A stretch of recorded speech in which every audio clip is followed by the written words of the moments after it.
damn it. Wow. Just wow. Okay, you know, I don't even. I'm gonna read a creepypasta. I think it was last night. I'm doing this another day now. I'm gonna start reading creepypastas every day. But, you know, I'm never actually gonna. No, stop. But I'm gonna do it in the day because, you know, I don't like reading it. The Simpsons lost episode. No. On a slice.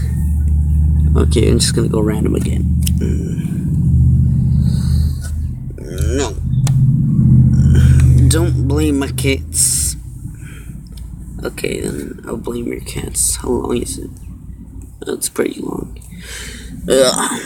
There's a parasite, Toxoplasma something that is found in cat feces. Serological studies suggest that almost 1/3 of the global population has been exposed to and may be chronically infected with this parasite. Infection is typically asymptomatic in healthy adults. Okay, you know what? I gotta take a shit. Okay, I can't use the toilet because my grandma's taking a shower. So, you know, I'm just gonna read the story that, you know, is triggered. So I can trigger everyone else.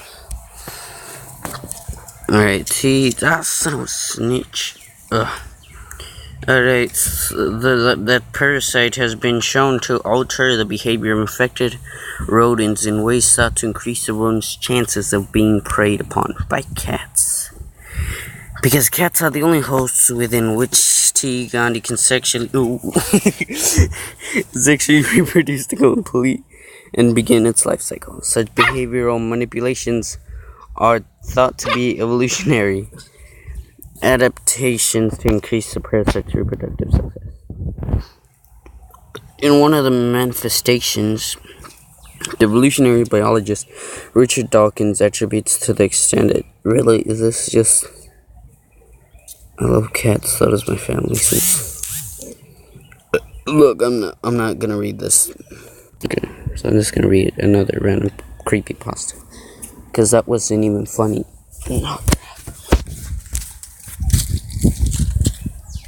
Is my grandma at the toilet? Yes, I'm gonna go take a dump. Okay, so I'm in the toilet right now. Don't judge a man. Okay, so I'm just gonna keep reading. That's fine. I shouldn't read in the toilet.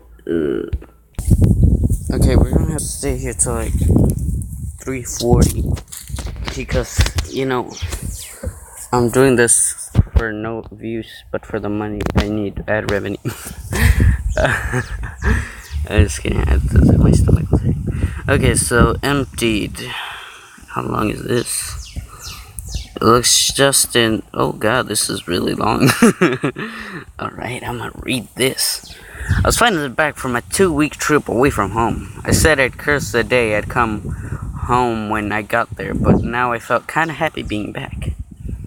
I don't know who's the author, so I'm just gonna say it's a boy. I was in the cab on the way to my house when I saw somebody or something staring at me through the car window. Couldn't see what it looked like. The only thing I could look at was his eyes. The stare, his eyes had no expression, just like the rest of his face. That's the only thing I remember of the first encounter. You could only see his eyes, but you could. What is this? You don't get expression from eyes. You get expression from, you know, the mouth. Usually, is what expresses what you're feeling. Okay, so the car trip felt like forever. That's what I'd sound like if I was telling this story. That face was etched long into my mind, into my imagination. It was the only thing I could think of. You're a sad sack. You should have like a phone or a video game or something. The cat finally arrived at my house and I stepped off. When I opened the door, I thought I saw the face in the hallway for a split second before I turned on the lamp. This is Lights Out, isn't it? If you don't know what Lights Out, you should watch it. Okay, so where was it? The face shocked me, but I didn't react. My mind didn't want to. Maybe the thing was following me. Maybe it didn't exist. Maybe it was all just a figure of your imagination. My thoughts were interrupted by my son hugging me. He suddenly stopped and asked me, "Why are you so cold, Daddy?" Because my son's British. I didn't know if I was dreaming or if I wasn't. My son was just standing still, staring at me. He then proceeded to ask me, "Dad, is something wrong?" I answered, "Why are you asking me so many questions?" Oh, someone's in a bad mood. I was scared by the anger in my voice. Why did I get so mad at my 6-year-old son? I don't know, why did you? My son still stood there looking at me. He asked me in a mean, aggressive way. At least that's what I heard it as. "What is wrong with you, Daddy? I'm gonna kill you and, eat your guts." I wasn't sure he actually said it like that, but I hit him. Oh no! Child abusiveness. No. Smacked. I hit my 6-year-old son. My son screamed in fear. He started staring into the hallway. I asked him what he was doing. He didn't answer. He just stood there, completely still, paralyzed. He asked me, Who was that man standing there in the hallway?" I replied, "There was no one there. It was just your imagination." I sound like a grown man when I speak British. The door opened. I saw a familiar face. All around me are familiar faces. Shut up. The door opened. I saw a familiar face through a spring. Anna walked through the door. I saw her shocked expression when she saw how Daniel looked. Scared expression, and little Bruce. "You bruised your son." Retarded dick. I could see her face. She looked shocked. I didn't like how he looked. I knew something was wrong, was going to happen. I just couldn't understand what. You smacked your son. And you left him bruised. What'd you expect? She looked at me. She stared at me. It felt insufferable. The way she looked at me as if I was some sort of monster. I told her to leave, to go away. I didn't understand what was happening. I just felt as if it wasn't me talking. I felt as if it was just my anger speaking. Were you even angry, yo? I didn't want to say it, but I just felt as if I didn't care what would happen if I did kill them. My girlfriend didn't answer. She just left the room. But just as she opened the door, I saw something. Just in the corner of my eye. It was just a glimpse, but I could swear it was there. It was him. I mean, it. My son was standing still there, staring at me. I left the room without saying anything and just went to my bed.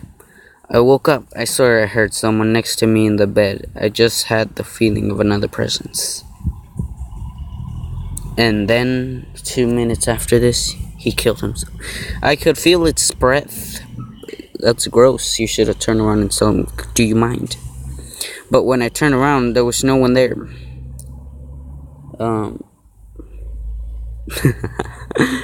Sad sack. Hey, this one isn't as scary as a Peter Pan was. I mean, it might not have been scary for you, because, you don't know what goes through my mind at night. Okay, yeah. So just kept on laying there for a while, hoping it would all be a dream. That I could just wake up and have a big laugh about it when I woke up. I kept lying there for almost an hour until I realized I wasn't going to wake up. Till I realized it was in a dream. You realize things too late, bro. I mean, if you're not gonna wake up, then it's not gonna be a dream. And there was no escape from this dream reality and all of these events that had happened. I looked at the clock. I mean, it was 8 a.m. I went into my son's room. I could see him that he was still sleeping soundly. And then I went to go for a walk in the park. I didn't feel the need to eat any breakfast. Who goes for a walk in the park at 8 in the morning? Go to sleep, man. The park, I just wandered around aimlessly. I felt the need to explore, to see new things. Everything felt so boring. I started walking to the darker parts of town. No one does that. You're such an idiot. To the parts that I hadn't visited. Not because I hadn't had the chance, but because it's not the places you would want to visit. Well, yeah, it's the dark part of town. Why else would you visit? Why? Who are you? I started venturing to darker and darker alleys. It was almost 3 p.m. when it occurred to me that I had left my son alone back at home. You're a bad father. I turned around quickly, and just for a split second I could see that face. It looked a little bit happier this time. I looked to my left where I thought it would be, but it wasn't there anymore. That's how sad you have to be. You gotta be face. You gotta be scenic. Shit. Damn it. I tried walking home, but I was lost.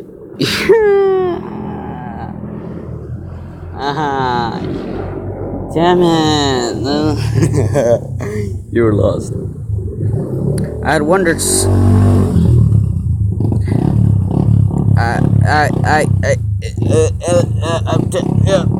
I'm being interrupted by this noise.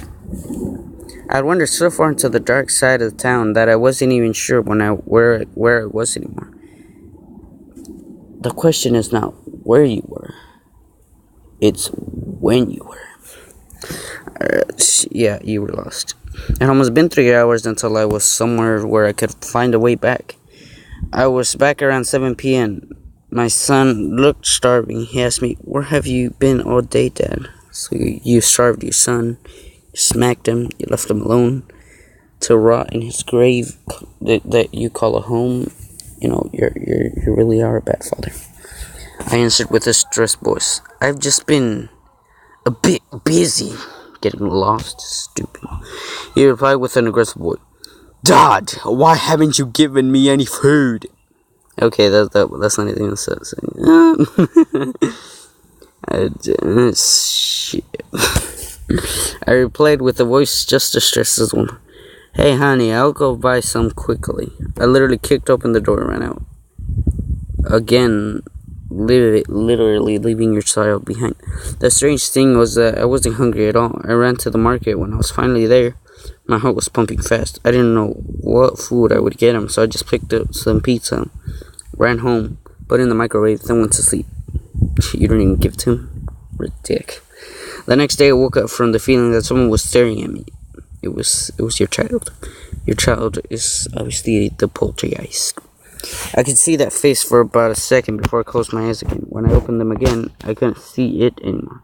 It felt as if it was actually real, as if it actually existed, as if it wasn't only me. You know, this is dumb. I wanted to fall asleep again, but I felt that if I did so, the thing would get me. Okay, I need to read faster. How long is this? Oh shit. Okay. I'm gonna start reading a little faster. Where was I? Maybe just escape from me, everything, but I didn't want it back. Get out. Okay. Where was I? So many questions. No, Dad, I went outside. I was horrified. Window. What even? Usually, it wasn't on. I want to fall asleep again, but I felt that if I did so, the thing would get me. I got out of bed rather quickly. The odd thing was that at the time was only 7 a.m. I am usually a heavy sleeper. I had left the room in only my trousers. I didn't care about putting on any other clothes. When I opened the door, I was surprised to see my son standing outside of the room. He looked mad and very tired. When I asked him why he looked so tired, he answered me with a scared voice. I couldn't sleep. There was this man watching me through his window. Okay, so I was horrified when I heard that my son said. I told him in the most relaxed voice I could. No, there was no one there. It was just a wild imagination. He answered me with a strange tone, equally fitting to the strange answer. No, Dad. I went outside and I could still see him. He walked towards me.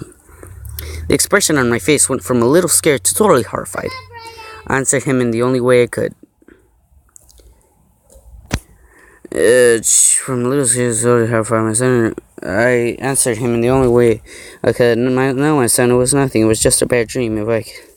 I could see a face through the spring of the door. Just in that second, the door opened and Anna came in. She was staring at me. She asked me what had happened during the day, why I acted so strange. I said that it was just because I had felt strange. She asked me what was wrong, and I replied with, "Why are you asking me so many questions?" God, have I not been? I don't even know where I was. I didn't realize my son was over there, and I took Danny by the hand. This is the day. This is the day I sat there thinking about what I had done, what had happened to me. I sat there for about 4 hours until I just went to sleep. I didn't care about my son. I fell asleep rather quickly, even with all the things I had on my mind. The next day, when I woke up, I could remember my dream strangely well. I could remember seeing that face, having to look at it. I felt as if it had destroyed me, as if it had taken everything from me, but I didn't want it back. I didn't care about what would happen after this. Everything just felt so strange, so wrong. It felt as if life had lost all meaning. I left my room without putting on my clothes and just made a bowl of cereal, naked, nude, you know what I like. I didn't feel much of anything. Almost as if all of my emotions had been emptied. That's why it's called Emptied. Are you serious? You know, anger, the feeling you hate to experience? Well, it felt as if it was missing. I wanted to experience it. I wanted my emotions back, and it felt as if it was the only way to get my mind back. Or was this the only way for my mind to escape from me? I started eating the cereal, but I couldn't taste it. The only thing that I could think about was that face, though. It was a nice face. But wait, no, it was Justin Bieber. Where was it? Why was this thing haunting me? Could it ever stop? I didn't know why it was doing it. I didn't know what I had done to it. I didn't know what it wanted from me. Maybe it didn't want to punish me. Maybe it just wanted my mind. The soul-ripping stare it had. It was always with me. It never left. It never stopped looking at me. Or maybe it wasn't there. Maybe I was just going mad. I wasn't sure if it was a human with a mask or just some creature. I was just thinking and just staring into the wall, thinking. My thoughts were disturbed by my son grabbing my arm, shaking. I looked at him, shaking it. I looked at him. I didn't even notice him enter the room. I looked back at him. Wait, what? I smiled in an effort to imitate what I remembered of this emotion. No idea of it was convincing, though, as I couldn't remember how it was supposed to be. Says me, "Dad, why do you look so strange?" I answered him in the only way I could that sounded real. "Nothing's wrong, honey." Oh man, I forgot the British accent. He said, "Dad, can I go play at James' house today?" I answered him with a determined voice. "Sure you can. You just go up here and give your father a hug." He climbed up into my lap and just sat there. I hugged him. I couldn't feel any love for my son. I couldn't feel anything. I just felt as if I could kill him at this moment and I wouldn't care. I wouldn't. I don't need children. It felt so strange, but it didn't at the same time. I didn't feel anything at all. My son left the room without saying bye. I wanted to feel pain. I wanted to feel anything. I picked up the bowl and smashed it to the table. It shattered in all small pieces. Flew all over the little piece I held in the hand. Cut my feet. Why don't you just smash it on your head? I started squeezing it. It started bleeding. My hands didn't hurt. It just kept on left. So that's actually pretty awesome. I saw the figure again. Through the window, it looked happier this time. It got scared, but it didn't make me happy. Like I thought it would. It didn't bring me any emotions. It didn't fulfill my cravings. I left my house. I wanted to do something else, something new. It felt as if it was my instinct to do this. I wanted to find my Annabelle is what you want. I walked to her house and opened her door without knocking. She just stood there staring at me and I said hi. She just kept staring at me. She looked afraid. She went over to me and asked me in rather harsh tone, "What is that thing that keeps following me?" I didn't answer her. I thought it was just me going insane at first, but maybe it wasn't. It was with everyone. The thing wasn't just a part of my imagination. It was real. Where did this being come from and how would I stop it? My mind started talking to me. At least that's what it seemed like. Something told me deep inside of my mind that I needed to hurt something or someone. Should have killed a puppy instead. I ran towards her. It was looking at me, judging me. That was what it wanted me to do. I gripped my hands around her neck. If someone wants you to do something, you don't just do it. You smack them and tell them, "I'm not going to do this for you. I'm going to do it of my own free will." I started pushing them together harder and harder. I started choking. She tried to scream as I pushed the last air out of her lungs. You could almost feel the last of her soul leave her body. I left the room smiling. It had finally made me happy. I was finally alive. It had only been a few hours since the feelings felt like they had been stolen from me, but it felt like it had been long. The feeling didn't last for long. Just when it stopped, I saw the face flashing before my eyes. I then realized how this thing was stealing my feelings. It was taking everything away from me. I realized that I shouldn't have killed her. I realized that I shouldn't have destroyed my life. She wasn't your life. Get over it. I got my feelings back as if it wanted to mock me. I started crying. I had killed my girlfriend and the mother of my only child. I ran home, not looking back a single bit. I started trying to make sense of it. I hadn't been thinking too much of what had been happening. I realized that the thing was a creation of my own. I started to remember what I had done. I tried to block it out of my mind. That's how I created it. I put all of my bad emotions into it, stole my feelings so that I wouldn't need to feel this anymore, so I didn't need to feel this guilt, this pain. I killed a man. It was a woman. Deep shit. When I was in Paris, I killed him. Oh, it was a man. It was a nice man. I killed him because of what he had done to me. He had put me on the verge of insanity. He said he wanted me to stop. He said he didn't want me to do this. Said he didn't want to die. But who does? Me. My thoughts were probably just by someone knocking on the door. I wasn't going to open the door. What if it was a police? What if it was someone else? I then heard a loud noise, then a scream. It didn't sound like some officer. It sounded like children. I went to my door. I opened it slightly and looked out. I could see your son's dead. And above him was that face. But where's the body? I screamed. I ran right out of the house. Was he not right out of the house?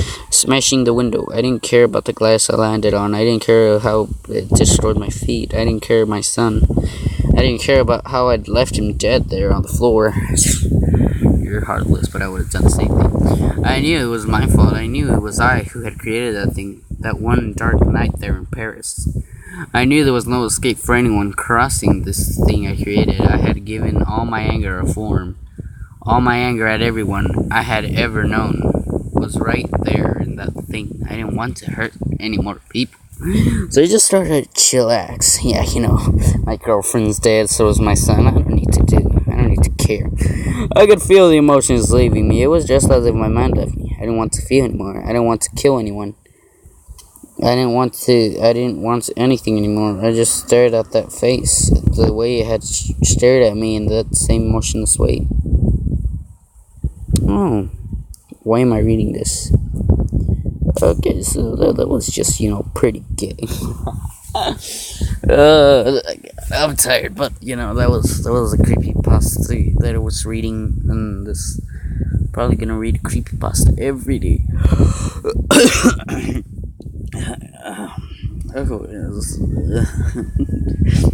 Well, just suicide is always the answer, remember that, and, peace out.